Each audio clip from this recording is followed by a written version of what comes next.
하나님 말씀은 열왕기상 8장 41절에서 43절까지입니다. 우리 같이 함께 읽겠습니다. 또 주의 백성 이스라엘에 속하지 아니한 자 곧 주의 이름을 위하여 먼 지방에서 온 이방인이라도 그들이 주의 크신 이름과 주의 능한 손과 주의 펴신 팔의 소문을 듣고 와서 이 성전을 향하여 기도하거든 주는 계신 곳 하늘에서 들으시고 이방인이 주께 부르짖는 대로 이루사 땅의 만민이 주의 이름을 알고 주의 백성 이스라엘처럼 경외하게 하시오며 또 내가 건축한 이 성전을 주의 이름으로 일컫는 줄을 알게 하옵소서. 아멘. 솔로몬의 5번째 기도입니다. 오늘 기도의 내용은 그런 겁니다.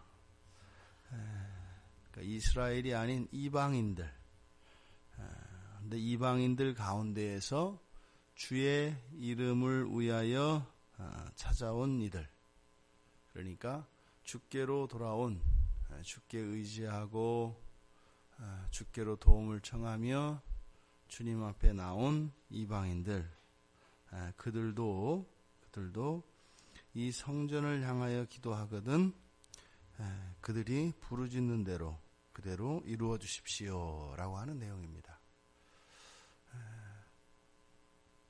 유대교인들의 가장 두드러진 특징 중에 하나가 여호와 하나님을 그들의, 그러니까 이스라엘의 하나님으로 인식하는 것입니다.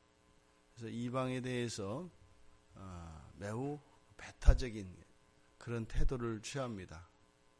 그래서 선민의식이 투철하지요.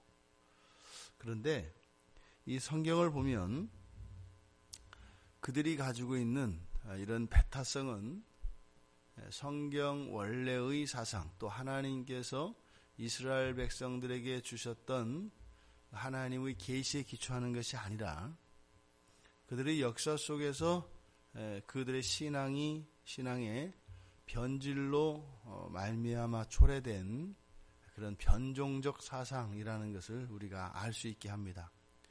지금 솔로몬이 이방인들이 똑같이 이 성전을 향하여 기도하였을 때는 이스라엘 백성과 다르지 않은 동일한 기도의 응답을 구하고 있습니다. 이것은 단지 솔로몬 개인의 생각이라기보다는 이것은 이미 아브라함으로부터 시작되어진 여호와 하나님의 그 유일신 사상이 아브라함, 모세, 다윗에게 계속 이것이 계승되고 있는 것을 우리가 보게 됩니다.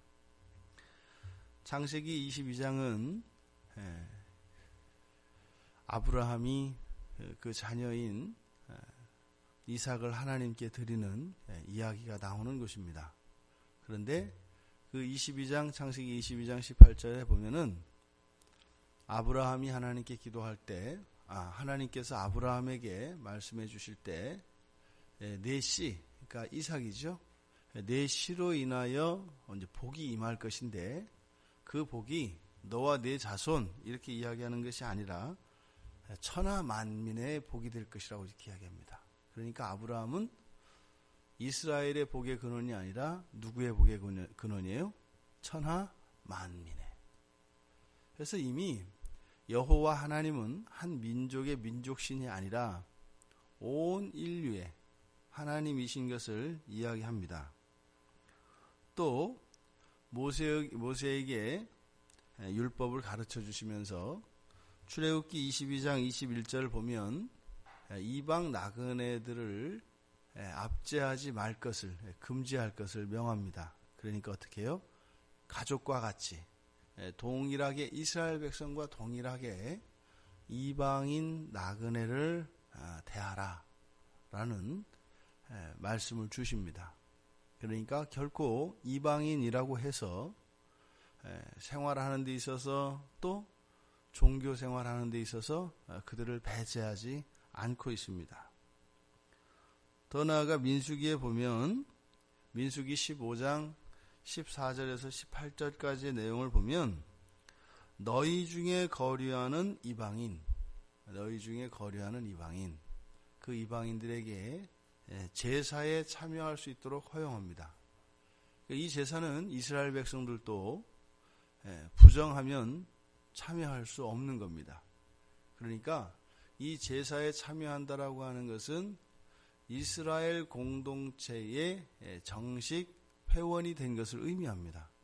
그러니까 이미 구약의 제사에도 이방인이 참여할 수 있도록 율법에 제시되어 있습니다. 그러니까 이것은 단순히 지금 여기에서 솔로몬이 기도하는, 그래서 솔로몬의 독창적인 생각이 아니라 이것은 이미 여호와 하나님을 예배의 대상으로 삼고 있고 여호와 하나님을 오직 한 분이신 하나님으로 섬기고 있는 이 여호와 신앙, 여기에는 이미 보편성, 종교의 보편과 구원의 보편성이 이미 내재되어 있었다는 것을 알 수 있습니다. 또 솔로몬의 아버지였던 다윗, 바로 다윗이 시편 22편 27절과 28절에 보면 모든 나라의 모든 족속이 주의 앞에 예배할 것이다. 모든 나라 모든 족속이 주님께 나와서 주님을 예배하게 될 것이다. 이렇게 이야기를 합니다. 그리고 이어서 여호와는 모든 나라의 주제이시다. 여호와는 모든 나라의 하나님이시다 라고 하는 것을 다윗이 시편 22편에서 노래했습니다. 그러니까 아브라함에서 모세로, 모세에서 다윗에 이르기까지 이렇게 여호와 신앙의 보편성이 계속 계승되고 있었던 것을 알 수 있다 이 말입니다.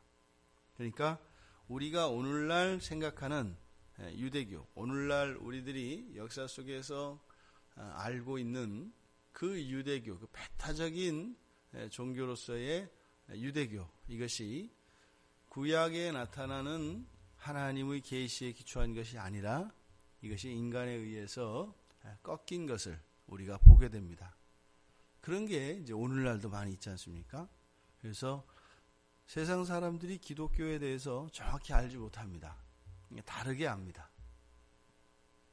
우리는 알아도 실제로 비기독교인들이 이 기독교에 대해서 가지고 있는 그들의 인식은 기독교에 대한 인식이 아닙니다.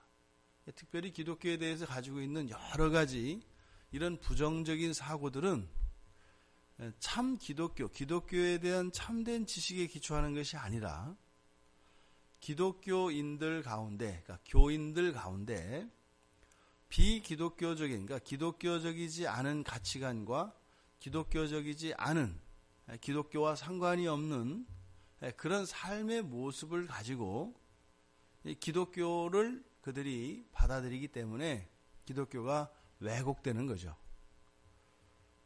그러니까 이런 일이, 그러니까 어제나 오늘이나 이런 것을 이제 세속화라고 합니다. 세속화. 그러니까 세속화라는 것은 하나님이 주신 계시에 기초한 신앙에서 벗어나 사람들에 의해서 변질되고 왜곡되어지는 것, 이것을 세속화라고 합니다. 그러니까 계시가 있고 세상이 있는데 바로 계시에서 벗어나 세상에서 만들어내는 또 다른 그러한 이런 형식들과 그러한 내용들을 세속화라고 합니다. 그러니까 오랜 시간에 걸쳐서 이것이 일어나기 때문에 이렇게 유대교의 그 뿌리를 거슬러 올라가니까 이렇게 이방인들에 대해서 배타적이지 않은 것이 분명히 성경에 나타나 있는데도 후대의 사람들도 그것을 보고도 그래서 의미 없게 생각한다 이 말입니다. 뒤에 이제 선지서에 가보면은 이거는 온통 이방인의 구원에 대한 얘기가 엄청 많이 나오거든요. 그러니까 그것만 보더라도 우리 여호와 하나님이 우리 이스라엘을 특별히 사용을 하시는 건 맞지만 우리들만을 위한 하나님이 아니구나. 메시아가 오면 우리 이스라엘 백성들이 다른 민족들을 다 다스리는 게 아니구나 라는 것을 알게 됩니다. 언제나 이 세상은 하나님과 우리 사이를 이간질합니다. 그래서 하나님과 온전한 관계를 가지지 못하도록 끊임없이 이 하나님의 진리를 왜곡시키는 것이 세상의 정신입니다. 그러니 우리가 성경을 읽고 공부하고 하지 않는다면 우리가 바른 신앙에서 떠밀려 가게 되어 있습니다. 그러니까 나쁜 것을 배워서 나쁜 게 되는 것이 아니라 우리가 온전한 하나님에 관한 지식과 우리들에게 주신 하나님의 계시에 대해서 우리가 힘을 내서 붙들려 있지 않으면 우리는 떠밀려 가게 되어 있다 이 말입니다. 악이라는 것이 그런 거죠. 악이라는 것은 우리가 열심을 내서 그것을 따라 배워서 학습하는 것이 아니라 이미 손가락의 지문과 같이 우리들에게 이미 존재론적으로 주어진 것이기 때문에 진리를 향하여 나아가고자 하는 이런 열심과 수고가 없으면 우리는 진리에서 벗어나게 되어 있다라는 것을 잊어서는 안 됩니다. 솔로몬이 이렇게 이방인들을 위해서 기도하였습니다만 그 기도의 내용이 바로 하나님과 이방인들 사이의 관계가 회복되어지는 것임을 뒤에서 알게 합니다.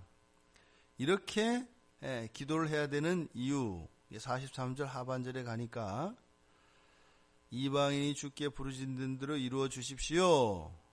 그렇게 해서 그 뒤에가 결과인데 땅의 만민이 주의 이름을 알고 땅의 만민이 주의 이름을 알고 그러니까 뭐예요? 하나님이 여호와 하나님이 그들의 하나님이라는 것을 알지 못하였던 이들에게 아는 거죠. 찾아가 주시는 거죠. 예수가 우리의 구세주라는 것을 어떻게 알 수 있겠습니까? 하나님이 가르쳐 주시면 알 수 없는 거죠.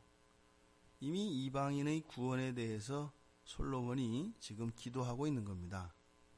하나님의 이름을 안다. 관계가 열리는 것을 말합니다. 그리고 그저 이름을 아는 정도가 아니라 경외하게 해 주십시오. 경외라는 것은 하나님과의 관계를 나타내는 구약의 언어라고 말씀을 드렸습니다. 신약은 믿음이고 구약에서는 경외입니다. 그러니까 이스라엘 백성뿐만 아니라 이스라엘도 하나님과 이스라엘과 마찬가지의 동일한 그런 언약 관계 안에 있다는 것을 알게 됩니다.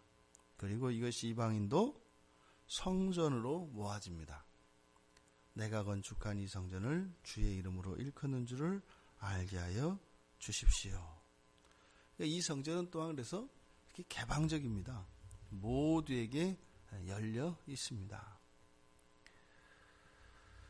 우리들의 삶이 또한 그래야 할 것입니다. 그래서 주님께서도 제자들에게 어디로 가라고요? 열방으로 가라고요. 땅끝까지 가라고요.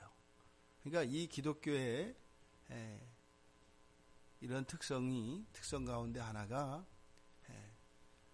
자꾸 밖으로 그래서 원심력이 작용해서 자꾸 밖으로 확장되어져 나가는 그런 성격이 있습니다. 기독교라는 것이. 그래서 구심력적인 종교이기보다는 원심력이 강하다.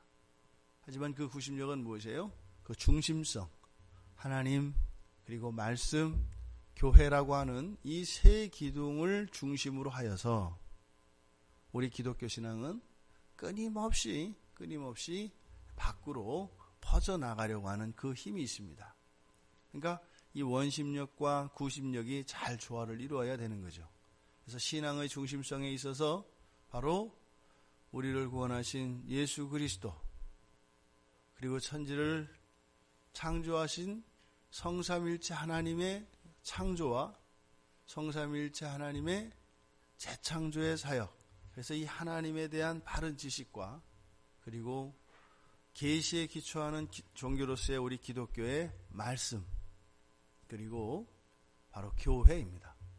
이것이 우리들 신앙의 구심력이 되어지는 중심에 위치하고, 그런데 그 안으로 모여드는, 즉 요 세 개가 모든 우리들의 신앙을 붙잡고 있는 그 중심이 되는데, 또 그렇게 안으로 몰려드는 것이 아니라 그 구심력의 중심인 이 세 가지를 중심으로 해서 기독교는 오히려 바깥으로 퍼져나간다는 겁니다. 이것은 우리들의 삶의 모습이 이러해야 한다는 거죠. 우리들 개인들 내면 안에는 우리들의 신앙의 가장 본질이 되어지는 이 중심축이 우리 안에 있어야 할 것입니다. 그래서 그것이 아닌 다른 것들은 퍼내고 덜어내야 할 것입니다. 그리고 삶은요, 세상을 향해서 그렇게 살아가야 할 것입니다. 어찌 보면 지금 솔로몬의 이 기도가 오늘날 이미 이루어졌지 않습니까? 그러면 유대인들의 이러한 기도가 있었다면 이방인들인 우리의 기도는 어떠해야 할까요? 우리의 기도가 성경에서 제시하고 있는 우리들의 신앙의 원리, 이런 구심력과 원심력이라고 하는 이 원리에 맞추어서 우리들의 기도가 잘 조화를 이루는 균형 있는 그런 기도가 되어야 할 것입니다. 어느 한쪽이 약하다면 그것을 보완하고 과감히 우리의 의식과 생각을 바꾸어야 할 것이고, 또 우리의 삶 속에 있는 우리의 삶의 모습들, 우리 생활 속에서 펼쳐지는 것이 참된 기독교인으로서의 삶인가 늘 살펴 성경에서 말씀하는 바른 신앙인의 길을 따라 사는 우리 모두가 되기를 주님의 이름으로 축원드립니다.